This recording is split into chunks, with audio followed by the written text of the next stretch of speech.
banyak orang yang nanya adalah COVID-19, seperti tadi Pastor bilang, the last time kita punya pandemic seperti begini, umurnya literally udah 100 tahun yang lalu.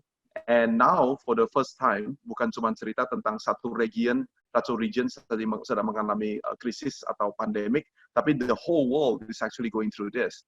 And I think naturally, people are asking about the pertanyaan of akhir zaman. Apakah ini tanda-tanda akhir zaman?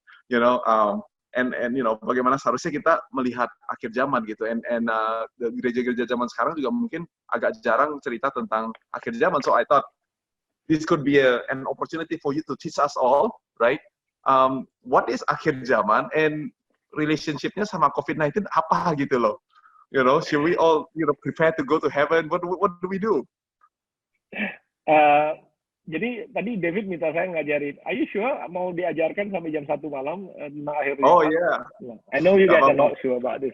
So okay, izinkan saya bawa kalian kepada perspektif yang mungkin sedikit lebih dewasa. Ya, ingat ya tadi the first question tadi saya sempat ingetin, jangan rush into interpretation. Coba interpret. Nah, memang the danger of it adalah sekarang everybody try to interpret. Jadi they try to coba memberikan label, memberikan nama, memberikan pengertian, memberikan interpretasi. Nah, kalau bawa ke dalam ranah dunia kekristenan, selama ini memang keributan selalu terjadi gara-gara interpretasi.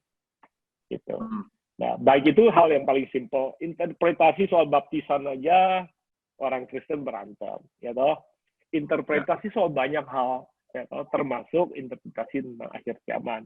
Ada yang kemudian I still remember the early years of my Christianity. Ada yang sudah mulai interpret tentang akhir zaman, pengangkatan, penganiayaan sebelum dan setelah pengangkatan. So, my bottom line yang saya mau sampaikan adalah gini.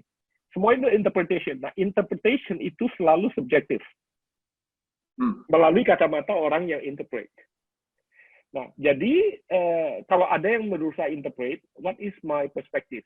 Ya, interpretation, perspektifnya kan subjektif. I'm not gonna argue berkaitan sama interpretation. I'm not gonna argue against anybody berkaitan sama interpretation. Nah, itu sebabnya saya dalam framework saya selalu adalah, yang saya pegang adalah apa yang tertulis, hitam di atas putih, yang absolut. Nah, di luar yang absolut, kalau itu interpretation, I'm not gonna argue. Kalau ada orang bilang, oh this is the end of the world, atau ini udah akhir zaman, fine. Tapi kalau saudara mau yang tertulis, let me give you. Waktu Yesus baru mau lahir atau Yesus baru keluar dari atau masuk ke dunia ini, Yohanes Pembaptis sudah teriak.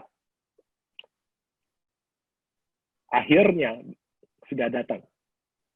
Ya, akhir zaman sudah datang. Sejak 2000 tahun yang lalu, it was 2000 years ago, waktu Yesus datang.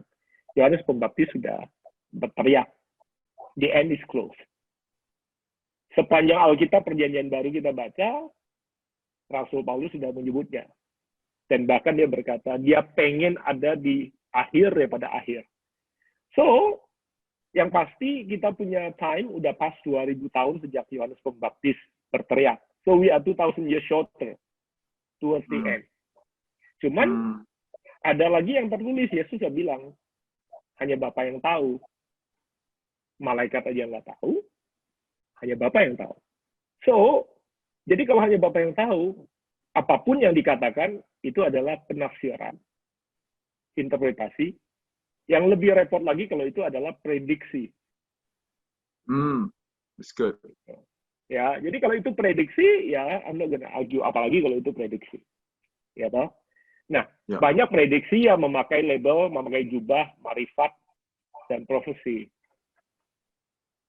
Tapi biarlah masing-masing yang bertanggung jawab kepada Tuhan, karena kan mereka merasa Tuhan yang mempercayakan, Roh Kudus yang mempercayakan. So I'm not gonna judge. Jadi saya nggak akan pernah mau terjebak dalam polemik berargumentasi. Saya juga sempat dihubungi kemarin berkaitan dengan kehebohan yang ada ini dan itu. Saya nggak mau terlibat dan saya nggak mau ikut memberikan interpretasi. Jadi saya pegang pada apa yang tertulis. Jadi kalau kamu tanya apakah ini akhir zaman, ya sudah sejak 2000 tahun yang lalu. Yohanes sudah teriak ini akhir zaman, ya toh? Kalau dikurangin lagi Paulus berapa? 90 tahun atau antara tahun ke-30 kan setelah Yesus lahir tahun ke-30, kemudian setelah Yesus pergi jebak mula-mula. Kalau saudara lihat timeline-nya, the first 100 years lah boleh bilang. AD 100 zamannya Paulus sekarang. Ya, tinggal saudara kurangin aja. Dari sejak itu sudah diteriak atau sudah dikatakan akhir zaman. Jadi, my framework tentang akhir zaman, I live my life every day as if tomorrow could be the last day. Tapi I plan and anticipate towards the future as if itu masih lama. So that's my framework. Jadi kalau kalian mau tahu my own framework, saya masih plan, anticipate my life. Saya kerja sampai umur 80.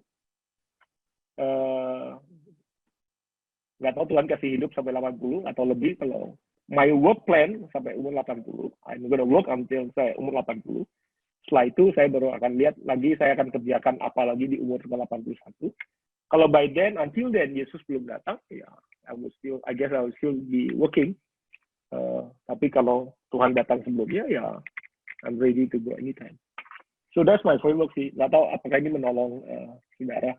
Kecuali saudara harus tahu apakah besok udah di end atau this is the end or not. You harus tahu, kalau nggak besok nggak bisa bekerja ya.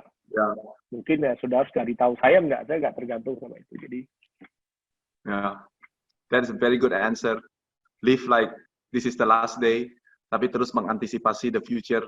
Kalau Tuhan bilang kita di tengah-tengah kapan datang, that is the time. So that is really good. Terutama working from home ya. Terutama saya lebih tambahin ini dengan cepat aja. Terutama working from home. Saya punya kesempatan almost every day. Saya bisa FaceTime with my dad. Sebisa mungkin I tell him I love him. Tell my kids, love them every day, do whatever I can to show them.